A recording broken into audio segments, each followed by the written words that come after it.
Pendant longtemps, la sorcellerie a tissé sa toile au cœur de l'Afrique, un héritage de notre vénération des ancêtres. En nous tournant vers les féticheurs pour résoudre nos problèmes, nous sommes restés ancrés dans le passé, détournant le regard de la lumière de la connaissance.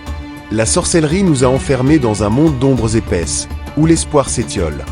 Des figures bibliques comme Abraham et Salomon, dont la sagesse atteignit même la reine de Saba en Éthiopie, ont croisé notre histoire, apportant une autre vision spirituelle.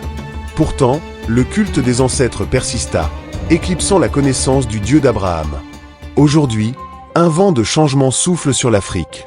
Un désir profond de se détourner des ombres qui nous ont si longtemps obscurcis, pour embrasser à nouveau la lumière divine. Ces ombres ont volé au peuple africain des chapitres entiers de l'histoire. Prier Dieu, se rassembler dans les églises, est devenu essentiel. Flavie et ses enfants en ont compris la nécessité vitale. Nazo Belela Milimo Yabakoko, Bopesa Ngai Nguya.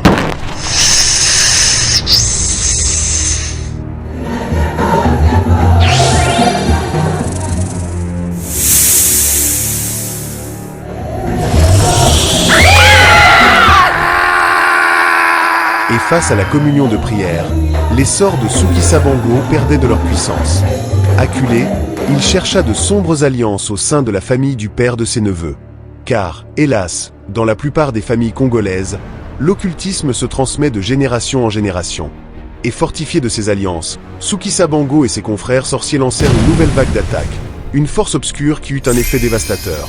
Bob, l'aîné, bascula dans les ténèbres de la folie. Les alliances sombres de Sukisabango ont frappé au cœur de la famille. Bob est tombé. Qui sera la prochaine victime? La réponse, bientôt.